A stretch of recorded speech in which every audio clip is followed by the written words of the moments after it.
자, 오늘 말씀 마지막 경고와 축복이라는 제목으로 두 번째 시간입니다.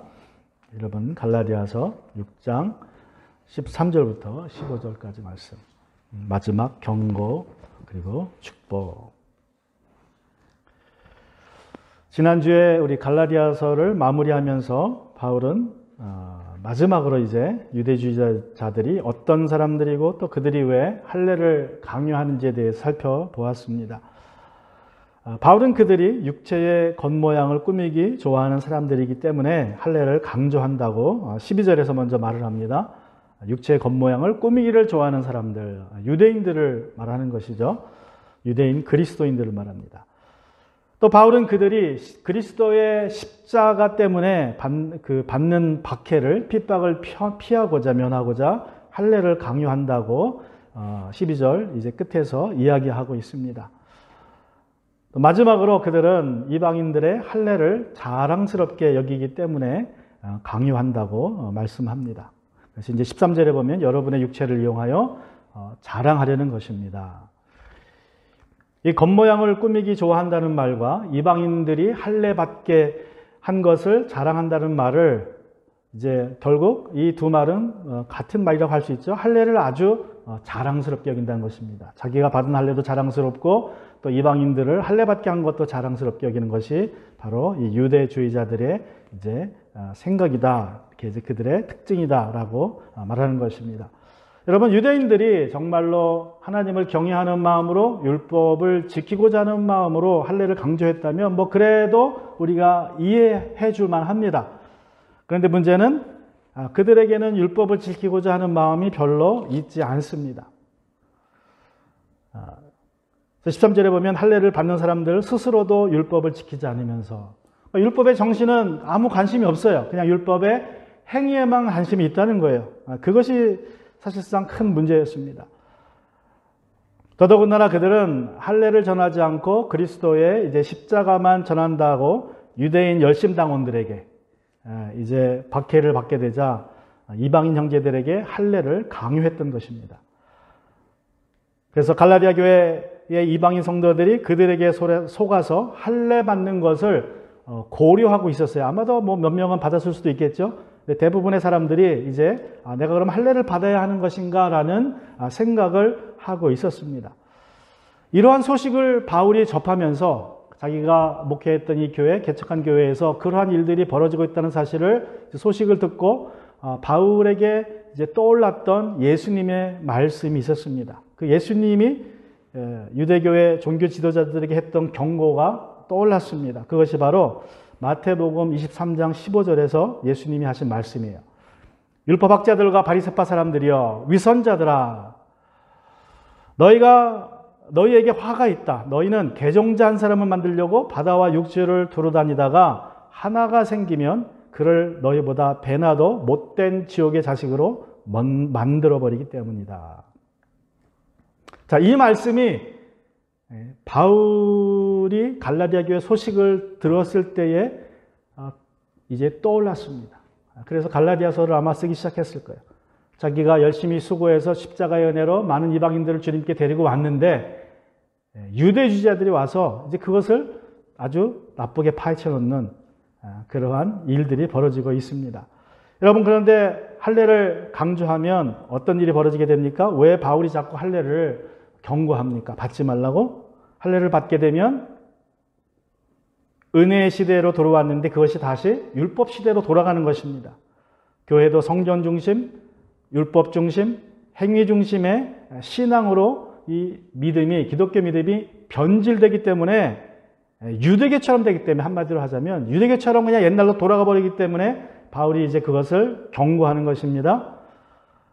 예수님께 십자가의 죽음으로 패하셨던 성전 중심, 율법 중심의 신앙이 다시 부활하게 됩니다. 그래서 바울이 길을 쓰고 유대주의자들의 교회 안에서 발을 붙이지 못하도록 이제 막았습니다. 바울 덕에 초대교회는 믿음을 종교 행위나 의식이 아니라 하나님과의 관계와 성도들 간의 관계 중심으로 유지할 수 있었는데 이제 그것을 계속 이어나가게 하고자 했던 것입니다. 여러분, 이 사단은 끊임없이 기독교를 다시 이제 종교화하고자 시도합니다.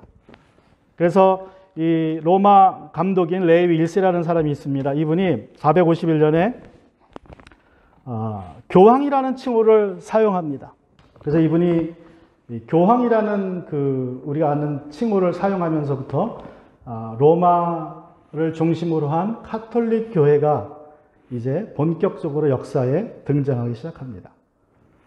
이분입니다. 이분이 교황성 레오 위인이라고 이제 이 카톨릭에서 쓰는 공식 명칭이에요. 뭐 그전에도 그런 말이 있었지만 이분이 공식적으로 로마 교회 감독을 교황이라고 부릅니다. 파파라고 불러요. 아버지라고. 그리고 이제 베드로가 1대 교황이었고 자기 때까지 이어져 왔다고 주장하면서 교황 제도를 본격적으로 시작하게 한 사람이 바로 이 사람입니다. 또 이때 역사적으로 이 일 이후에 622년에 마호메트가 이슬람교를 시작하면서 로마 교회와 경쟁 관계에 있었던 교회들이 하나둘씩 이제 없어지기 시작합니다. 예루살렘 교회가 대표적이죠. 아직 거기는 뭐 모교회였고, 그 다음에 안디옥 교회, 바울이 사역했던 안디옥 교회가 또 이슬람에게 넘어가서 사라졌고, 또 이집트에 있었던 알렉산드리아 교회, 이 알렉산드리아 교회, 예루살렘 교회, 안디옥 교회, 그리고 로마 교회가 그 당시 초대교회의 중심축이었는데 이슬람교로 세 교회가 없어져 버려요. 로마 교회만 남습니다. 그리고 이제 그 이전 100년 전에 교황제도가 시작되면서 이제 이 이슬람이 들어오면서부터는 카톨릭 교회가 완전히 자리를 잡습니다. 그래서 카톨릭 교회가 시작돼요. 카톨릭 교회가, 초대교회가 끝나고 카톨릭 교회가 이제 들어오면서 문제는 뭐가 되냐면 이 기독교 신앙이 다시 종교가 됐다는 것입니다. 종교가.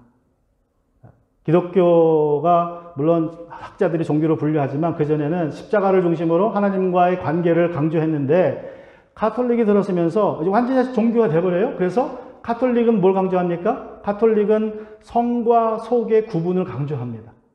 거룩한 것과 세상과의 그 관계를 굉장히 구분을 해요. 그래서 신부들도 Holy Father라고 그러죠. 거룩한 아버지. 그래서 모든 게 다 교회와 관계된 건 거룩합니다. 교회를 성전이라 부르고 거룩한 거, 거기서 일하는 사람을 제사장 또는 신부라고 부르면서 거룩한 Holy Father라고 부릅니다. 그리고 결국 하나님의 거룩한 말씀 성경도 일반 신도들은 보지 못하도록 금지해 버립니다. 세속에 사는 사람들이 거룩한 책을 만지지도 못하고 보지도 못하고 읽지도 못하고 전하지도 못하도록 이제 성과 속을 나누어 버립니다. 그래서 결국 성경이 율법화 되어버리고 교리화 되어버립니다. 어떻게 보면 유대교처럼 종교가 됐다는 것입니다. 그리스도인들이 성경 말씀을 듣지 못합니다. 교리를 듣습니다. 그래서 결국 말씀대로 살지 못해요. 이것이 1000년 동안 지속되다가 16세기에 종교개혁자들이 나타납니다. 칼빈이나 루터나 쯔빙기 같은 사람이 나타나서 이제 종교개혁을 하는데 그냥 종교개혁한 유일한 핵심은 믿음으로 구원받는다. 그거 하나만 개혁이 돼요. 그 이전에는 행위로 구원받는다는 그 교리를 가르쳤는데 이 세 사람의 종교개혁자들이 나타나서 개혁을 하지만 그 개혁한 내용의 핵심은 오직 믿음으로 우리는 구원받는다. 행위가 아니다. 그거는 잘했어요. 그런데 이 개신교도 프로테스탄트들도 결국 카톨릭의 영향권을 벗어나지 못합니다. 그래서 똑같이 카톨릭의 개념으로 교회를 이해합니다. 교회를 성전이라고 부르고 교회에서 이제 있는 모든 것들은 다 거룩하다. 그래서 이 카톨릭의 표현들을 다 그냥 그대로 가져와요. 성가대, 성만찬. 성자가 들어가면 이거 다 카톨릭이 쓰는 표현들이에요. 카톨릭에서 좋아하는 표현. 그래서 카톨릭은 성과 속을 구분하니까 교회에 관계된 건 다 성이고 거룩하고 그 밖의 것들은 그냥 세속적이니까 그걸 구분하는 거예요. 그래서 이 성만찬, 성가대, 성전이라는 표현들이 다 카톨릭적 표현입니다. 사실 여러분 성경에 보면 이런 표현들은 안 나와요. 물론 성전이라는 표현도 나오긴 나옵니다. 성가대는 나오지 않지만 근데 신약 성경을 잘 연구해 보면 이 거룩하다는 말이 쓰인 단어들은 사실상 기독교, 개신교 안에서는 두 가지밖에 없어요. 신약 성경에서는 성령, 하나님의 영을 거룩한 영이라고 불렀습니다. 그죠? 그리고 또 누구를 거룩하다 그래요? 성도밖에 없어요. 이 두 가지만 거룩하지 나머지는 하나님 보시기에 그냥 거룩한 곳 성전이라고 불렀고 또 거룩한 도시 예루살렘이 나오지만 그거는 구약 시대로 끝납니다. 그래서 더 이상 우리한테 거룩하지 않아요. 그런데 그것을 가톨릭 교회에서 부활시킨 거예요. 그 거룩의 개념을, 구약의 개념을 부활시켜서 이제 이 기독교 신앙을 하나님과의 사랑의 관계를, 이 언약의 관계를 다시 종교로 만들어버린 것입니다. 그래서 그런 전통이 종교개혁자들도 계속 이어봤습니다. 구원은 믿음으로 받는다고 하지만 결국 교회를 성전 개념으로 이해했고 성경 말씀을 교리화시켰습니다. 율법으로 만들었고 그 율법을 가르치면서 교리를 믿으면 교인이고 교리를 안 믿으면 구원받지 못한 사람이라는 그러한 신학을 발전시켰습니다. 그리고 주일을 안식일로, 교회는 성전이고 주일은 안식일이고 그런 개념으로 구약 개념으로 신약을 이해하기 시작했어요. 그래서 장로교의 전통을 이어받은 사람들은 제가 어렸을 때만 해도 주일날 뭐 하지 않습니까? 주일날 가게 가서 물건을 안 사요. 그건 세속적인 일이니까. 그래서 각 주일날 노는 걸 삼가합니다. 주일날은 예배만 드리고 거룩하게 지내야지 뭐 나가서 놀고 이런 거 오락하는 걸 삼가해요.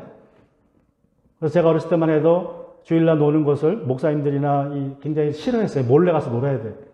또 더 이전에 60년대, 70년대 얘기 들어보면 주일날 아예 물건을 안 삽니다. 가게 가서. 근데 또 급하게 아침 만들다 보면 뭐 떨어진 게 있죠? 그죠? 국을 끓여야 되는데 두부가 없어요. 밥을 해야 되는데 쌀이 없어요.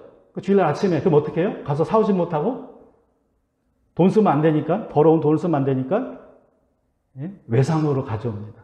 그리고 다음날 돈을 줘요. 그렇게 형식적인 신앙이 이제 되어버린 거예요. 이제 그러한 믿음으로 계속 내려다 보니까 교회가 성전이라는 개념으로 이제 이해하게 되고 그래서 어떻게 해서든 간에 교회를 멋지고 거룩하고 크게 지으려고 합니다. 빚을 내서라도 그렇게 짓습니다. 그리고 교회를 아주 멋지게 집니다. 크게 집니다. 그리고 성도들에게 이 하나님의 성전을 채우라고 목회자들이 설교합니다. 성도들은 또 순종하는 마음으로 성전을 채우려고 애를 씁니다. 교인들을 데려와요. 근데 무슨 수를 써서라도 데리고 와요. 전도해서 데리고 오면 좋은데 전도해서 데리고 오는 게 아니라 심한 경우는 이웃교회 사람들을 뺏어오기도 합니다. 그렇게 해서도 교회를 채워야지만 그 교회가 가지고 있는 빚을 갚을 수도 있고 뭐 겉으로는 말로는 영혼구원이고 전도라고 하지만 사실상 실제적인 경제적인 문제 때문에 그렇게 합니다. 참으로 안타까운 일이에요. 일산에서 목회하는 어느 목사님이 이제 한 설교 중에 한 이야기를 들은 내용을 같이 나눕니다. 이분이 이제 일산에서 개척을 했어요. 열심히 개척을 했습니다. 개척교회 힘들죠. 그래서 교인들을 좀 엄청 모아놨어요. 그런데 어느 날 그 일산에 있는 어떤 큰 대형 교회에서 초청장이 날라왔습니다. 우리 교회에서 주변에 있는 교회들하고 교제하고 싶은데 언제 우리 같이 모여서 식사 함께 합시다. 우리 교회가 대접하겠습니다. 그래서 주변 교회 목사님, 작은 교회 그 지역에 있는 목사님들이 다 초청장을 받았어요. 근데 목사님들만 오는 게 아니라 성도님들도 같이 오라고 초청장을 받았어요. 그래서 그냥 기쁜 마음으로 순수한 마음으로 그 지역에 있는 몇몇 교회들 목사님들하고 성도님들이 그 친교 모임에 참석해서 같이 식사도 하고 즐거운 교제를 했다고 합니다. 그리고 시간이 지났는데 잘 나오던 성도님들이 하나둘씩 안 보이기 시작해요. 그래서 나중에 전화해서 물어보면 큰 교회 다니기 시작했다는 거예요. 그래서 알고 보니까 그 큰 교회에서 지역교회 목회자들과 성도들을 초청하고 그리고 이제 다 인적사항 받아내고 그 나중에 다 전화를 한 거예요. 우리 기왕이면 큰 교회 나가라. 어차피 신앙생활 할 거 큰 교회 나오면 좋지 않겠느냐. 그래가지고 그 지역에 있는 교회 그 핵심적인 멤버들을 다 빼갔다 그래요. 그거 얼마나 안타까운 일입니까? 전도하는 것도 아니고 지금 개척교회가 어렵게 목사님들이 수고하고 있는데 큰 교회들이 그런 식으로 자기 성전을 채우겠다고 그 열심히 있는 성도님들을 꼬드겨 가지고 자기 교회로 데려가는 거예요.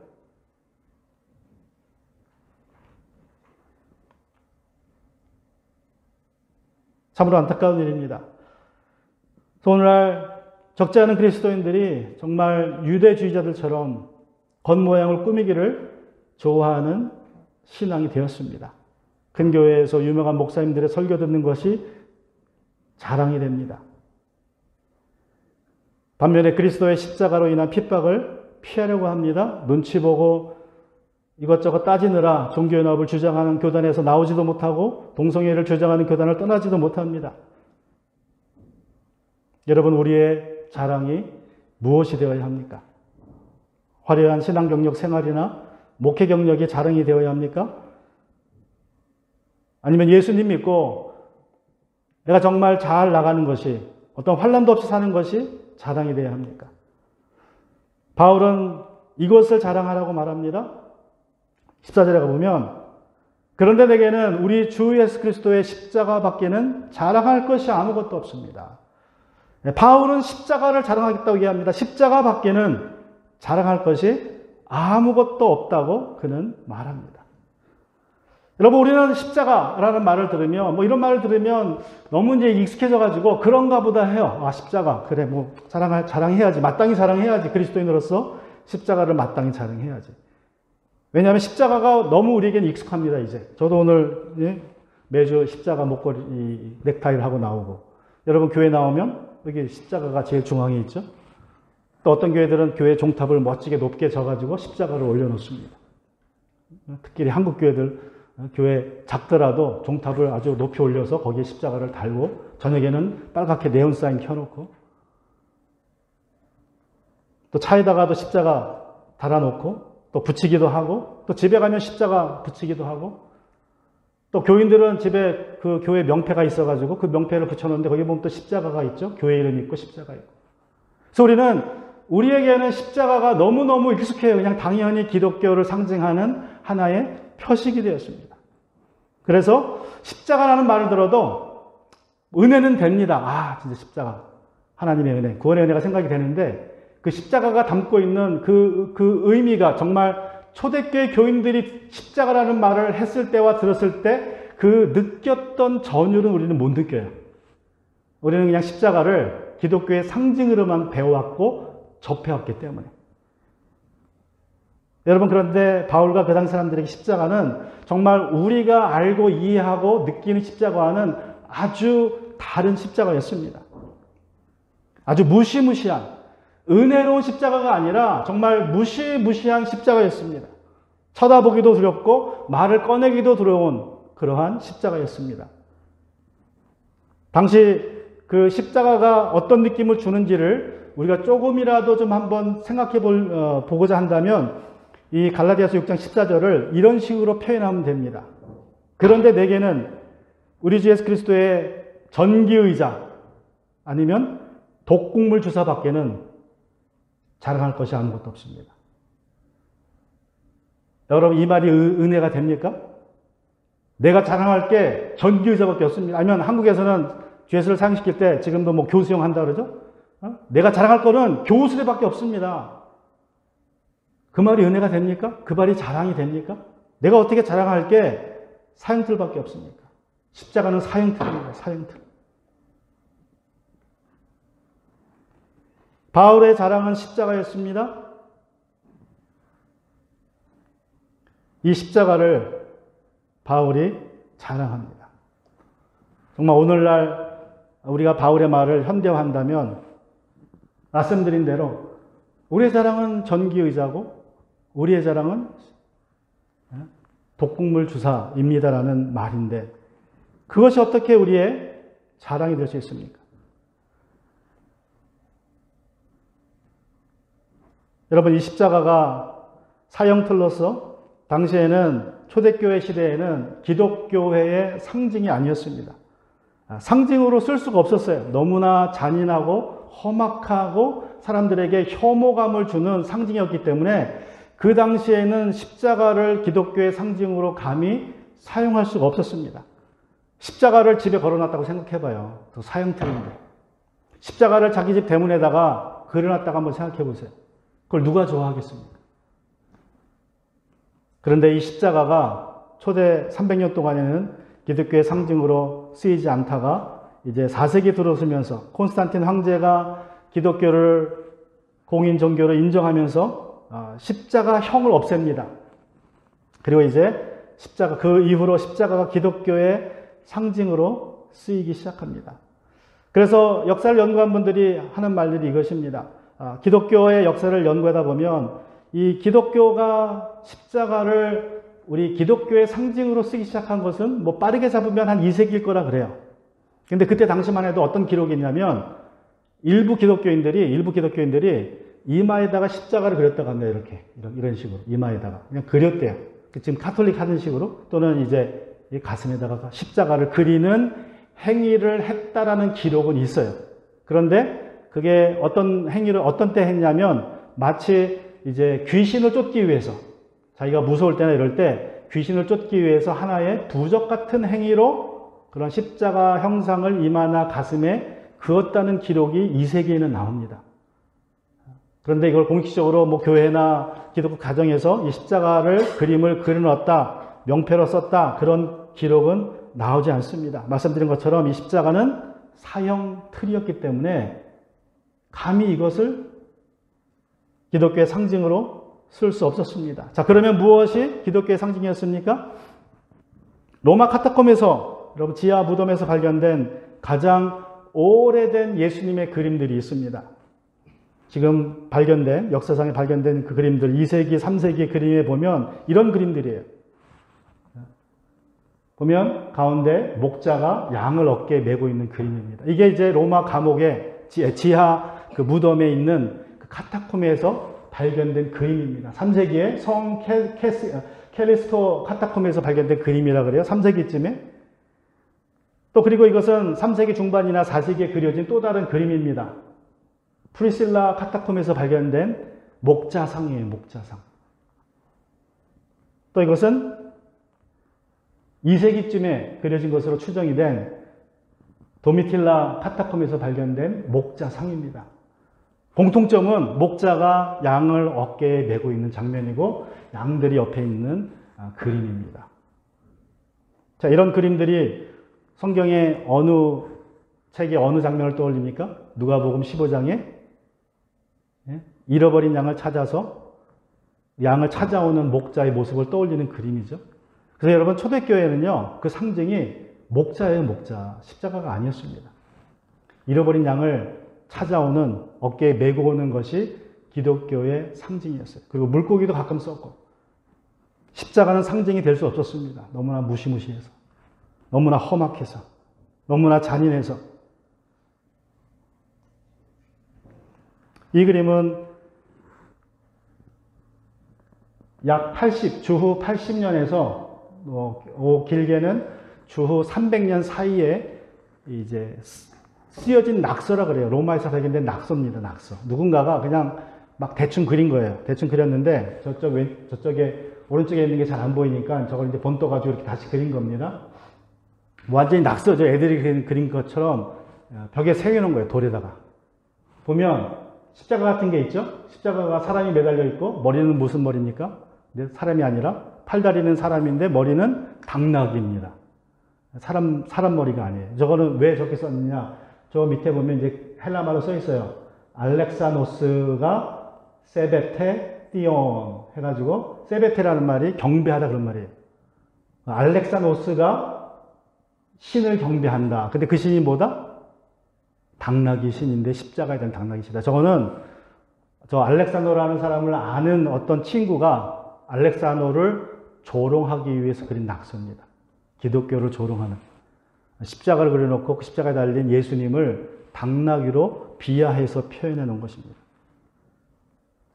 그래서 초대교회 당시에는 십자가를 감히 기독교의 상징으로 쓸 수 없었는데, 앞에 말씀드린 것처럼 누구 때문에 그렇게 됐습니까? 바로 이 콘스탄틴이라는 황제가, 이 사람이 로마를 통일하게 쳐들어가면서 이제 싸우러 갈 때에 그 밀라노라는 다리에서 전투하기 하루 전날 환상을 봅니다. 대낮에. 하늘에 영광이 나타났고 빛이 나타났고, 이 그림 보면 잘 그려져 있죠? 저 십자가가 그 영광 속에 십자가 그림이 딱 나타났어요. 형상이 나타났어요. 그래서 자기 부하들한테 명령합니다. 그리스도를 의미하는 두 글자, 헬라어로 두 글자를 방패에 써라. 그리고 십자가 형상을 만들어라. 그래서 자기가 십자가 형상을 들고 가요. 그리고 그 다음날 전투에 나갑니다. 그리고 밀라노로 들어가는 다리에서 적장을 만나요. 자기의 원수를 만나요. 그런데 기적적으로 그 전투에서 이겨가지고 이 콘스탄티누스가, 이 콘스탄틴 황제가 로마를 통일하면서 황제로 등극을 합니다. 그래서 313년에 기독교를 로마의 종교로 공인해버려요. 이 공인 종교로 공인해버립니다. 그리고 십자가형을 없애버려요. 그 이후로 십자가가 기독교의 상징으로 이제 사용되기 시작했습니다. 안타까운 것은 이제 그 이후로 십자가는 어떤 십자가가 됐습니까? 무섭고 혐오스러운 십자가가 아니라 이제 영광의 십자가로 바뀌기 시작해요. 그래서 우리가 생각하고 이해하는 십자가로 이제 시간이 지나면서 우리가 이해하는 것입니다. 이 참혹한 십자가가 아니라 그냥 은혜로운 십자가. 우리가 보면 참 은혜롭다. 예수님이 저기 달리셨지라는 정도의 생각을 하게 되는 십자가로 우리에게 다가오게 됩니다. 그런데 한번 바울 입장에 생각해 보세요. 바울 입장에서는. 바울 당시에는 십자가는 정말 최악의 사형틀입니다. 그 당시에 십자가를 자랑한다는 말은 할 수가 없었어요. 어떻게 사형틀을, 그리고 잔인하게 죽이는 사형틀을 자랑한다고 합니까? 그런 시대에 바울이 얘기해요. 나는 십자가밖에 자랑할 게 없다. 왜 십자가밖에 자랑할 게 없습니까? 왜? 그 이유를 이렇게 얘기해요. 그런데 내게는 우리 주 예수 그리스도의 십자가밖에는 자랑할 것이 아무것도 없습니다. 그리스도로 말미암아. 내 쪽에서 보면 세상이 죽었고 세상 쪽에서 보면 내가 죽었습니다. 자, 바울이 십자가를 자랑할 수밖에 없던 첫 번째 이유는 우리 주 예수 그리스도의 십자가, 예수님이 십자가에 죽으셨기 때문에 그 십자가를 자랑할 수밖에 없다는 것입니다. 여러분, 이 구절을 볼 때에 우리가 갈라디아서에 또 어떤 구절이 떠오르게 합니까? 이 구절은 우리가 잘 몇 번 살펴봤던 갈라디아서 2장 20절 구절을 떠오르게 합니다. 나는 그리스도와 함께 십자가에 못 박혔습니다. 이제 살고 있는 것은 내가 아닙니다. 그리스도께서 내 안에 살고 계십니다. 내가 지금 육신 안에 살고 있는 삶은 나를 사랑하셔서 나를 위하여 자기 몸을 내어주신 하나님의 아들을 믿는 믿음 안에서 살아가는 것입니다.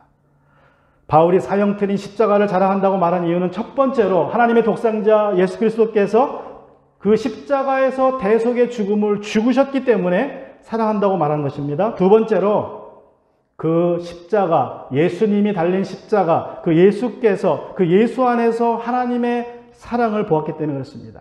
죄인 중에 괴수와 같은 자신을 향한 하나님의 사랑이 십자가에 달린 예수 그리스도를 통해서 나타났기 때문에 그 십자가밖에 자랑할 것이 없다고 바울이 이야기하는 것입니다. 여러분, 바울이 이 십자가 사랑 모를 때 어떻게 했습니까? 십자가 사랑을 모를 때는, 십자가의 의미를 모를 때는 이 십자가를 믿는 사람들을 쫓아다니며 핍박을 했습니다. 유대교인의 열심으로 쫓아다니면서 핍박을 했고 죽음에 이르게 했습니다. 많은 이들을 죽였습니다. 그럼에도 불구하고 예수님이 그에게 나타나셨고 이방인의 사도라는 사명을 받았을 때에 비로소 그는 그 십자가의 의미를 깨닫게 됩니다. 그래서 이 십자가는 바울에게 자신을 향한 하나님의 사랑의 증표입니다. 나 같은 죄인을 위해서 오래 참으시고 인내하시고 복음의 일꾼으로 불러주셨다는 그 증표가 십자가입니다. 그래서 십자가를 전하지 않을 수 없었습니다. 그런데 여러분, 이 바울이 사랑하는 십자가는 이 십자가에서 예수 그리스도의 구원자의 죽음만 본 것이 아닙니다. 그는 그리스도로 말미암아 내 쪽에서 보면 세상이 죽었고 세상 쪽에서 보면 내가 죽었습니다. 여러분, 십자가는요, 두 가지 죽음을 상징합니다. 첫 번째는 구원자 예수님의 죽음입니다. 그게 십자가의 의미예요. 두 번째 죽음은 나의 죽음입니다. 나의 죽음. 십자가를 볼 때는 우리가 예수님의 죽음만 보면 안 됩니다. 십자가를 볼 때 우리는 반드시 나의 죽음도 볼 수 있어야 됩니다. 그래서 바울이 그리스도로 말미암아 내 쪽에서 보면 세상이 죽었고 세상 쪽에서 보면 내가 죽었다.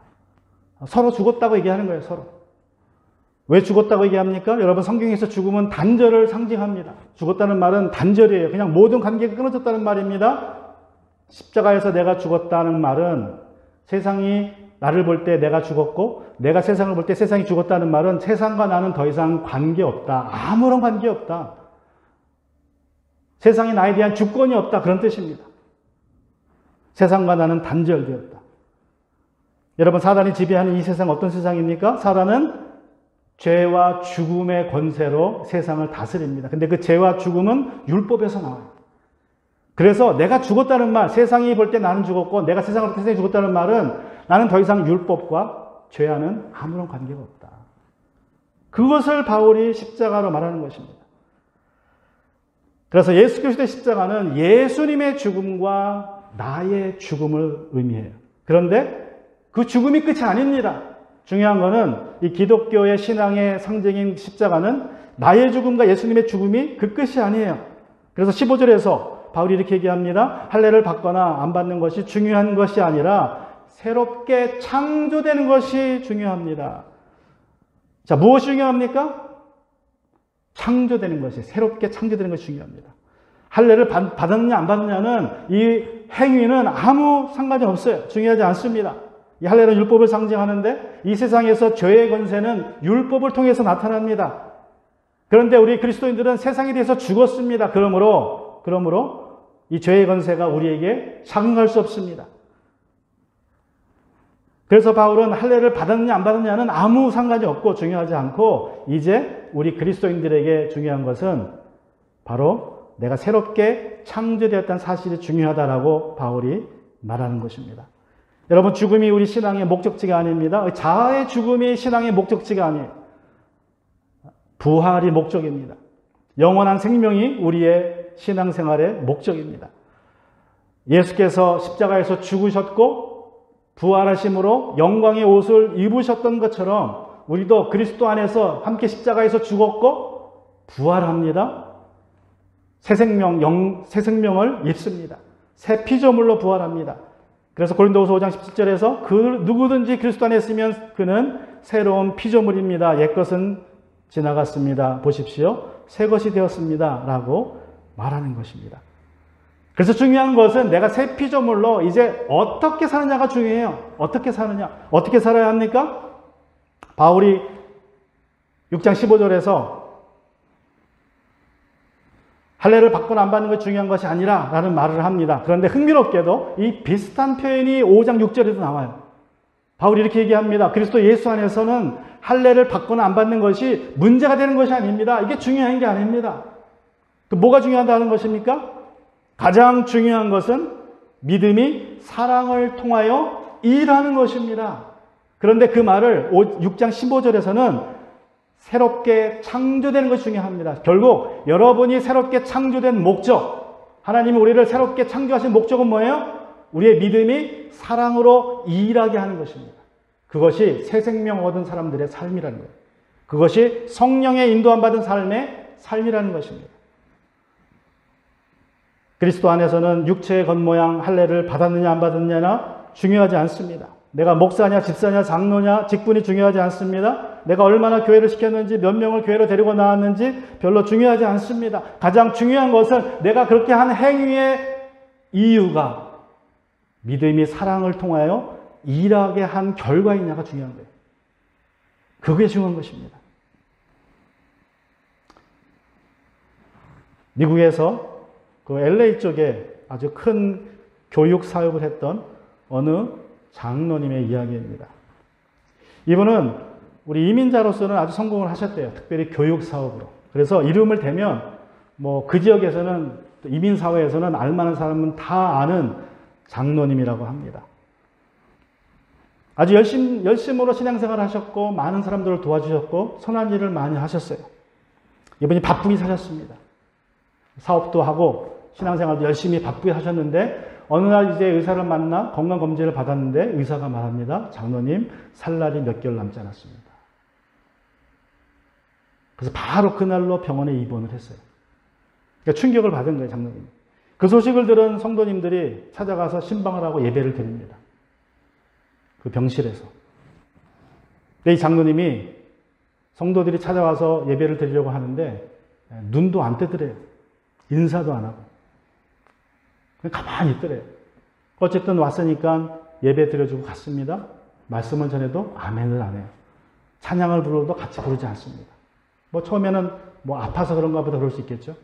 그다음에 또 갔어요. 똑같아요.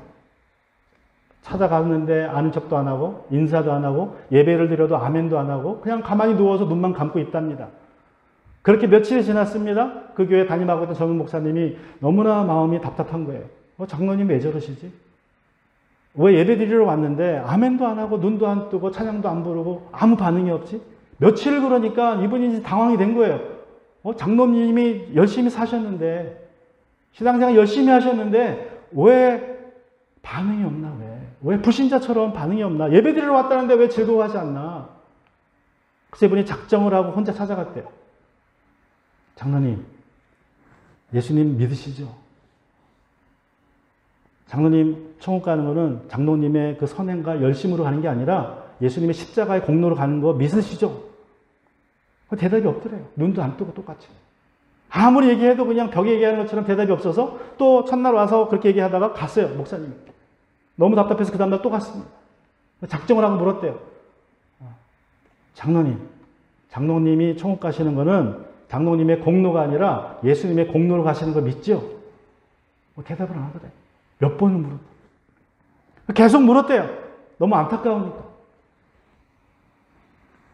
그랬더니 어느 날 이 장로님이 갑자기 그 말을 했더니 계속 권면을 했더니 예수님 믿으셔야 된다고 벌떡 일어나더래요. 그리고 하는 말이 예수고 뭐고 다 귀찮소. 그리고 다시 돌아 누우셨는데 그 시간으로 천국 가셨다고 합니다. 그렇게 열심히 믿던 장로님인데 그렇게 교회를 잘 섬겼던 분인데 죽음 앞에서 하는 말, 마지막 말이 예수고 뭐고 다 귀찮소. 결국 이것은 무엇을 의미합니까? 이분이 믿었던 십자가는요, 그냥 영광의 십자가예요. 내가 착한 일 많이 하고 교회를 잘 섬기면 잘 되고 건강할 텐데 라고 믿었는데 그렇지 않으니까 너무너무 실망하셔서 예수고 뭐고 다 귀찮다는, 정말 우리 그리스도인으로서 또 직분자로서 할 수 없는 그러한 말을 하고 죽은 것입니다. 여러분, 갈라디아서를 마무리하면서 바울이 마지막으로 갈라디아 이방교회 성도들에게 강조하고 싶었던 것은 자랑이었어요. 자랑. 유대인들은 입만 열면 할례를 자랑합니다. 내가 할례 받았다. 우리는 선택받은 민족이다. 근데 바울은 나는 예수 그리스도의 십자가밖에 자랑할 것이 없다고 얘기합니다.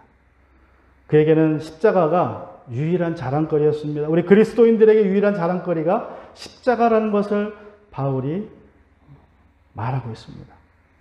여러분의 자랑은 무엇입니까? 지난 봄에 어떤 조사기관에서 전 세계 17개국을 상대로 조사를 했다고 합니다.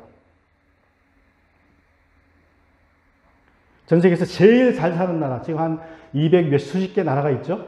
그 중에서 제일 잘 사는 나라 17개를 뽑아서 조사를 했어요. 뭘 물어봤냐면 가정, 직업, 물질, 돈, 친구, 건강 이런 것들 중에서 인생에서 제일 중요한 게 뭐냐? 뽑으라 그랬어요. 뽑으라고. 그랬더니 한국이 보시면 한국 있죠? 사우스 코리아.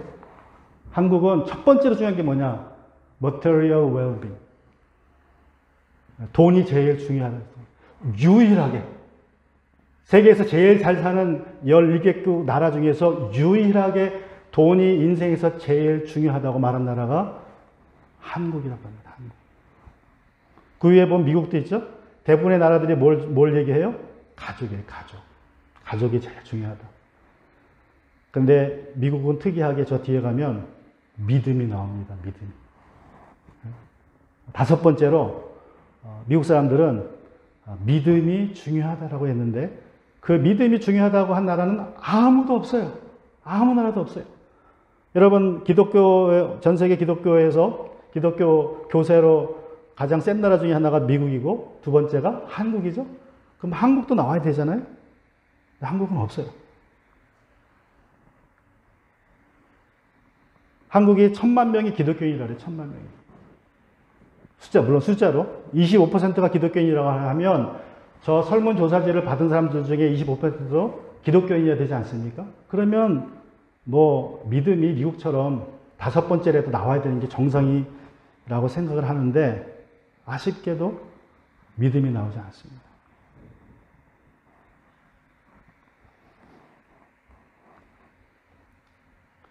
오늘 바울의 마지막 경고와 축복의 말씀을 생각하면서 우리가 생각해 봐야 될 것은 우리의 자랑이 무엇이냐는 것입니다. 우리의 자랑.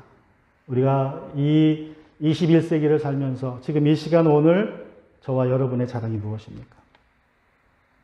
오늘 말씀을 생각하시면서 같이 우리 기도하기 원합니다.